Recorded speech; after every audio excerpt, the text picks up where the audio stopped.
अगर आपका थोड़ा सा भी इंटरेस्ट है टैरो में तो आप ज़रूर मेरा free tarot master class programme attend करें। Yes you heard it right, ये एब्सोल्युटली फ्री है। ये हर थर्सडे को रात को 9 बजे इंडिया टाइम होता है। इस मास्टर क्लास को ज्वाइन करने के लिए नीचे डिस्क्रिप्शन बॉक्स में लिंक है, आप उस पर क्लिक कर सकते हैं। इसी के साथ साथ मई 2026 की लव टैरो रीडिंग शुरू करते हैं।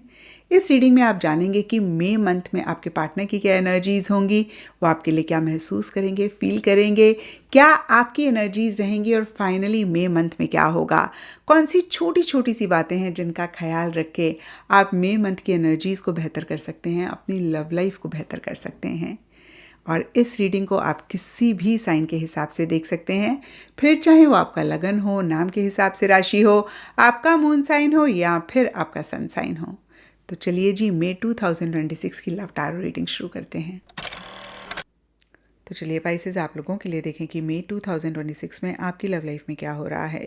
मेरे पास यहाँ पे 3 सेट ऑफ कार्ड्स हैं। फर्स्ट सेट ऑफ कार्ड्स में हम आपकी एनर्जीज देखेंगे, सेकंड सेट ऑफ कार्ड्स में आपके पार्टनर की एनर्जीज देखेंगे and third set of cards में हम देखेंगे कि फाइनली मई मंथ में क्या हो रहा है। तो आपसे शुरू करते हैं और आपके लिए यहाँ पे सबसे पहले कार्ड्स मुझे दिख रहे हैं knight of inspiration and spirit of skulls. और ये कार्ड्स कहते हैं कि कुछ टाइम से या फिर मई स्टार्टिंग में एक मूवमेंट आपके रिलेशनशिप में या पर्सनल लाइफ में आ रही है और ये मूवमेंट कहीं किसी लेवल पे आपको उदास कर रही है, परेशान कर रही है, कहीं आप 100% नहीं फील कर रहे हैं। अब ये मूवमेंट सब पाइसेस के लिए डिफ़र कर सकती है। कुछ के लिए सिंपली हो सकता है आप या आपके पार्टनर ट्रैवल कर रहे हैं और ये चीज़ आपको मन ही मन उदास कर रही है। कुछ के लिए हो सकता है चेंज ऑफ प्लेस हो रही है, चेंज ऑफ लोकेशन हो रहा है, यहाँ पर पाइसेस आप थोड़े से इम्पल्सिव हो रहे हैं। और यहाँ पर 2 ऑफ मटीरियल्स रिवर्स का कार्ड कहता है बहुत in and out, up and down चीज़ें रहती हुई दिख रही हैं। अगेन इसके लिए भी सब पाइसेस के लिए डिफरेंट रीजंस रहेंगे। कुछ के लिए हो सकता है एक से ज़्यादा चीज़ें कर रहे हैं और बैलेंस नहीं कर पा रहे हैं। कुछ के लिए हो सकता है कि कोई डिसीजन, कोई चॉइस लेनी है, नहीं ले पा रहे हैं। डीपर लेवल के लिए मैजिक, साइकिक एंड सॉर्सरी के कार्ड्स कहते हैं कि आप थोड़ा सा स्पिरिचुअलिटी की तरफ जा रहे हैं या फिर इंट्यूशन भी यूज़ कर रहे हैं चीज़ों को समझने के लिए, चीज़ों को डिसाइफर करने के लिए।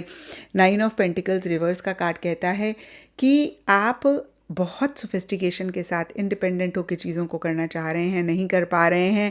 डीपर लेवल के लिए बर्डन, हार्डशिप एंड लेसन्स का कार्ड कहता है कोई चीज़ परेशान कर रही है, कोई चीज़ अगेन मैं कहूँगी आपको लग रहा है बहुत डिफ़िकल्ट है, कैसे होगी, क्या होगी, इसमें क्या लेसन आपके लिए है। तो ओवरऑल देखिए पाइसेस बहुत ग्रेट एनर्जीज नहीं रहती हुई दिख रही हैं और इसके लिए रीज़न यही रह रहा है कि बहुत सारी हलचल हो रही है, बहुत सारी मूवमेंट हो रही है। आप समझना चाह रहे हैं, चीज़ों को नहीं समझ पा रहे हैं, बैलेंस बनाना चाह रहे हैं, नहीं बैलेंस बना पा रहे हैं और कहीं आप इंडिपेंडेंटली चीज़ों को डील करना चाह रहे हैं। मतलब आपको ऐसे लग रहा है कि आप अपने पार्टनर के ऊपर इमोशनली, मेंटली, फिजिकली डिपेंडेंट ना हो, लेकिन ऐसा आप कर नहीं पा रहे हैं और ये चीज़ आपको और ज़्यादा प्रेशर बर्डन दे रही है। अब देखते हैं कि आपके पार्टनर की क्या एनर्जीज़ हैं।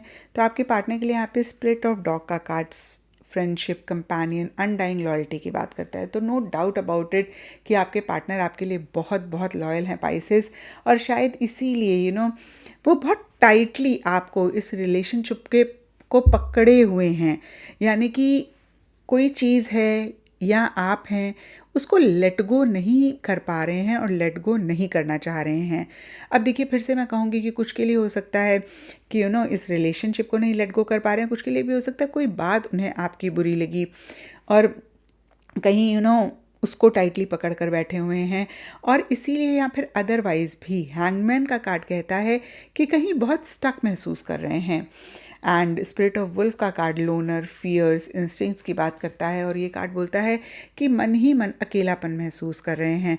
अब हमने देखा भी पाइसेस कि बहुत सारी हलचल आपकी लाइफ में हो रही है।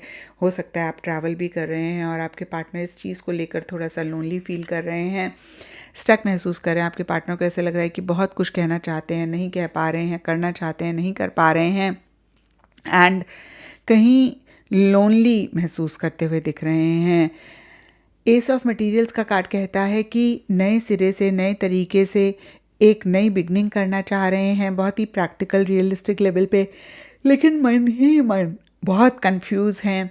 और उनको लग रहा है कि कुछ तो गड़बड़ है, कुछ तो प्रॉब्लम है, कहीं ट्रस्ट नहीं कर पा रहे हैं, पूरा उनको कॉन्फिडेंस नहीं आ रहा है, और इसीलिए शायद थोड़े प्रैक्टिकल हो रहे हैं, थोड़े रियलिस्टिक हो रहे हैं।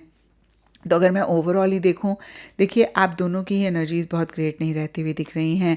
आपकी फिर से मैं कहूँ इसलिए नहीं ग्रेट रहती हुई दिख रही हैं, कुछ मूवमेंट आ रही है, आप उसके साथ नहीं अपनी एनर्जीज़ को अलाइन कर पा रहे हैं, और आपके पार्टनर या तो चीज़ों को बहुत टाइटली पकड़ कर बैठे हुए हैं या फिर आपको बहुत टाइटली पकड़ कर बैठे हुए हैं, और उनको एडजस्टमेंट्स और कॉम्प्रोमाइज़ेस करने पड़ रहे हैं। लेकिन जैसे होता है ना, बंदा दिल से करता है, खुशी खुशी करता है, कहीं डीपर लेवल के लिए अकेलापन महसूस कर रहे हैं और बहुत एक कन्फ्यूजन भी महसूस करते हुए दिख रहे हैं। अब देखते हैं कि मई मंथ में क्या हो रहा है। तो मई मंथ के लिए यहाँ पे स्पिरिट ऑफ फ्लॉक्स यानी कि गॉसिप, राइवल्स का कार्ड कहता है कि मन ही मन छोटे मोटे इश्यूज़ रह रहे हैं, या तो आपको ऐसा लग रहा है कि लोग पीछे से बातें कर रहे हैं, लोग क्या कहेंगे, तो गॉसिप वाली एक एनर्जीज़ हैं, या फिर कोई आपके रिलेशनशिप से जेलेसी फील कर रहा है और आपको लग रहा है कहीं आपकी बात ना ख़राब करे, या आप दोनों के बीच में इश्यूज़ ना क्रिएट करे, या फिर एक दूसरे से ही किसी लेवल पे एक जेलेसी महसूस कर रहे हैं। होता है ना कि ऐसा लग रहा है कि आप उनके उस तरफ और वो आपके इस तरफ खड़े हैं, यानी कि एक राइवल की तरह आप दोनों एक दूसरे के साथ हैं। मन ही मन आप दोनों में से किसी एक को फील हो सकता है, और थोड़े प्रैक्टिकल रियलिस्टिक होकर चीज़ों को डील कर रहे हैं। मिड मई में एक नई बिगनिंग करने की कोशिश कर रहे हैं, लेकिन डीपर लेवल के लिए फॉल्स, हिडन, डिसेप्टिव का कार्ड कहता है एक दूसरे पे ट्रस्ट नहीं कर पा रहे हैं, एक दूसरे के इंटेंशंस को नहीं समझ पा रहे हैं। ये भी लग सकता है कि पता नहीं सामने वाला मन में क्या सोच रहा है। अगेन एक चीटिंग वाली एनर्जीज आप दोनों या आप दोनों में से कोई महसूस कर रहे हैं। बहुत इमोशनल हो रहे हैं, बहुत सेंटिमेंटल हो रहे हैं, पुरानी जो भी बातें हैं, इश्यूज़ हैं, मसले हैं, सब कुछ छोड़कर नई बिगनिंग करना चाह रहे हैं, और शायद किसी लेवल पे एफर्ट भी कर रहे हैं, लेकिन दिल से ट्रस्ट नहीं कर पा रहे हैं, और शायद इसीलिए बहुत एक घुटन, बहुत एक सफोकेशन महसूस हो सकती है। ऐसे लग सकता है कि ये जो एनर्जी, नेगेटिव एनर्जी इनफैक्ट मैं कहूँगी रिलेशनशिप में बिल्डअप हो रही है, इससे बाहर निकलें, इससे चीज़ों को ठीक करें, लेकिन कहीं स्पिरिट ऑफ चाइल्ड का कार्ड कहता है या तो उतना एक्सपीरियंस नहीं है, समझ नहीं पा रहे हैं चीज़ों को, और कहीं अगेन मैं कहूँगी ऐसा लग रहा है कि उतनी एक हिम्मत नहीं है, उतना एक एफ़र्ट नहीं कर पा रहे हैं चीज़ों को बेहतर करने के लिए। तो कहीं बहुत ग्रेट पाइसेस मई मंथ नहीं जाता हुआ दिख रहा है। मिड में थोड़ा ठीक रहेगा, बट ओवरऑल कुछ बहुत ग्रेट नहीं जाता हुआ दिख रहा। और मैंने हमेशा कहा है कि टैरो गाइडेंस के लिए होता है, तो इस रीडिंग से गाइडेंस लेके कैसे आप चीज़ों को बेहतर कर सकते हैं, मैं ये कहूँगी कि आप उस पर ज़रूर फोकस करें।